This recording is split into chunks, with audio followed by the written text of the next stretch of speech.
There it is. The die grinder hasn't even been plugged in today. Cord's still wrapped around it. Running the 200 over here. Doing these full penetration welds that will be UT'd here by the QC man that'll come around in a day or two. I see it all the time. I've seen it 1,000 times before, and I'll see it 1,000 times again. Guys that plug this in and run it after every single pass, or this, or something. So this was a 40-degree bevel as per engineer specifications. We ran a big gap, 532 gap.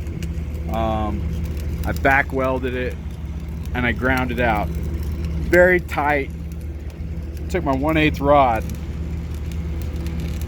and I put in a root pass.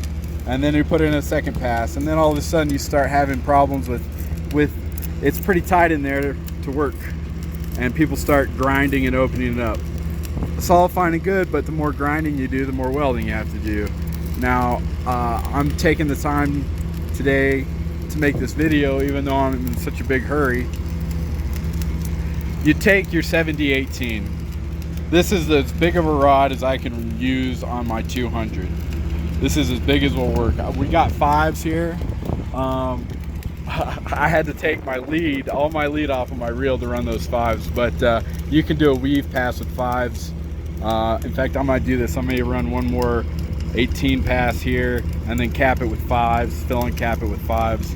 But anyway, what you do with your 1/8 rod to use it as a die grinder is, I got the old 200 over there in 5th gear, and I got the rheostat way low.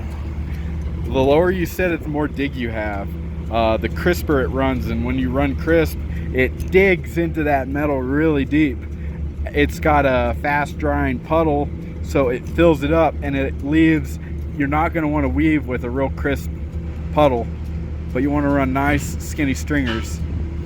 And when you've got that nice skinny stringer, you're digging everything out of there. I mean, now I'm not saying you can go chase a crack with it, but like this gap right here with a little bit of trash that is in there, you'll be able to flush that out. Even here, this dingleberry here, I'm not even worried about burning that out, burning through it to the trash behind it, filling it up, no worries at all.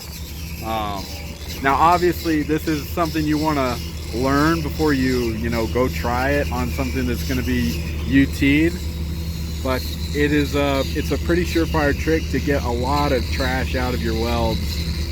So just to recap, stringer, not a weave. Low. Now you don't have to have a 200. If you've got a buzz box, you just set that, it'll say crisp or soft. You want it as crisp as you can get it. Different machines call it different stuff, but basically that's it. On your arc control, you just turn it all the way to crisp. Now up here, I got my flashlight. Let me get the flashlight on it. I can show you that this works, and I'm not talking out of my ass. So the very top is what I left to show you as far as the space between the bevel and the bead. And again, that's normally where people would grind down to bright shiny metal so they could see it all. But here you can see my puddle where I stopped, and you can see where that crater, where the crater is, how deep it's melting. It's melting all of that out. So it's going all the way to the very bottom of that, melting it out, and then you fill it as you go up. Now that drooped down there, but but this is, I mean, even in there we go. All that will come out. I'm not even going to touch this with a grinder, but it's got to be extra crisp.